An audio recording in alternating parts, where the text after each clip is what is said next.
silaturahmi bareng, menghadiri tolabul ilmi, yaitu belajar ilmu pijat akupresur, pijat yang harus dimiliki. Saya bisa berdiri begini, saya begini, ini berarti di kaki saya masih mengalir. Saya bisa begini, tangan saya begini, ini karena ci di tangan saya masih mengalir. Saya bisa tarik nafas begini, berarti ci yang ada di dada saya masih mengalir. Saya bisa berpikir karena ci di otak saya masih mengalir. Ini makanya salah satunya apa? Fungsi organ-organ tubuh ini, pergelangan tangan ini yang sakit diambil dari belakangnya. Ini yang mengajarkan tentang aku TCM kuno. Ini pendekatan pada titik ini bermaksud untuk apa?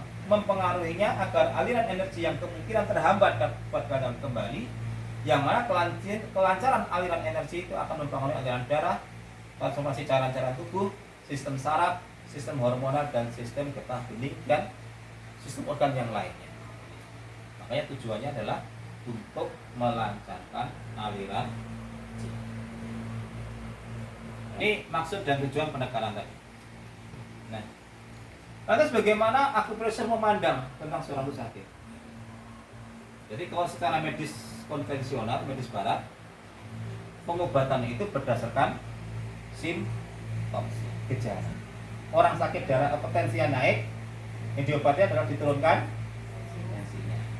Orang ada gula darahnya naik, diturunkan gulanya. Jadi distabil distabilkan buat diturunkan gula darahnya. Maka dalam istilah medis barat itu namanya orang kena sakit gula itu tidak akan pernah sembuh, tetapi bisa dilakukan adalah kondisinya gula yang terkontrol. Kenapa? Karena penelitian yang membiayai adalah pabrik obat. Itu kita tahu sekalian. Penelitian biaya adalah obat. Maka dalam pandangan medis konvensional, istilah regenerasi sel itu tidak akan terjadi. Makanya orang kena benjolan kok terus ini ujungnya harus dioperasi, harus diambil. Padahal di ibu bisa hilang gitu. 1, 2, 3. Saat agak keras 1, 2, 3. Kenapa agak keras? Karena ini sejatinya saya wong sehat. Sakitnya masih di meri, dia masih punya pertahanan tubuh yang kuat. Energinya masih kuat. Tapi aja sampai kesakitan. Sakit biasa enggak apa-apa, sakit agak sedang. Agak keras sedikit, 1 ini.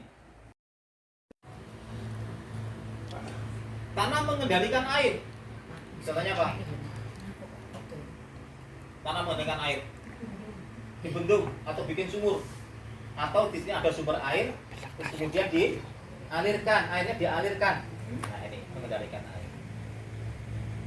Air mengendalikan api. Api dibiarkan menyala, ketika api membesar disiram. Nanti tetap api tetap menyala. Contohnya apa ini? Orang yang bakar kayu, bakar bata pakai kayu itu. Begitu tahu gitu, disiram. Atau orang yang setrika, setrika panas kan pakai apa? Kecuali yang uap ya. Yang setrika pakai setrika listrik biasa, ketika terlalu panas pakai air disempraykan. Itu contohnya itu air mengendalikan. Api mengendalikan logam. Ini pekerjaan para pandai besi. Besi dipanasin kemudian dibentuk. Jantungnya tadi rasanya pahit yang dibutuhkan ini adalah pahit. Nah, penyebab penyakit. Oke, ke atas lagi. Tanah unsur tanah. Jadi kalau di Cina itu tengah itu bagian apa? Gurun kopi. Gurun kopi itu berupa gurun pasir yang luas. Panasnya penyebab musimnya panas panjang karena nggak ada hujan. Terus kemudian penyakitnya adalah lembab. Makanya kalau malam itu jangan tanya dinginnya. Ini. Maka lembab termasuk dingin ya. Makanya hati-hati jangan Mbak Ibu ketika naruh tempat tidur jangan berdekatan dengan apa? Kamar mandi. Makanya ketika tempat tidur berdekatan kamar mandi pasti dia penyakitnya masih lambung, lembab. Sedapat mungkin kamar tidur kalau bisa dikasih ini cahaya matahari supaya masuk. Supaya apa?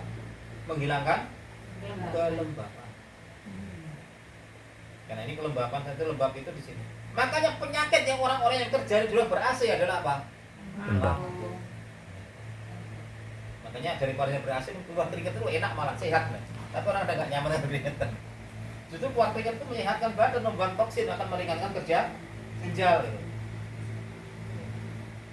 Jadi hindari yang lembab-lembab seperti ini. Dan biasanya salah satunya orang yang kurang kerja ber-AC di samping lembab, apa jadi aktivitasnya? Dia akan kurang Darah. gerak. Padahal unsur tanah yang organnya lambung dan limpa itu dia itu dia menguasai urat yang otot itu supaya kuat dibutuhkan bergerak. Makanya orang yang banyak gerakan, misalnya kayak atlet orang olahraga, lambungnya kuat. Para petani itu sakit lambung jarang. Kenapa? Banyak bekan, ototnya kuat. Iya, kuat. Kena matahari.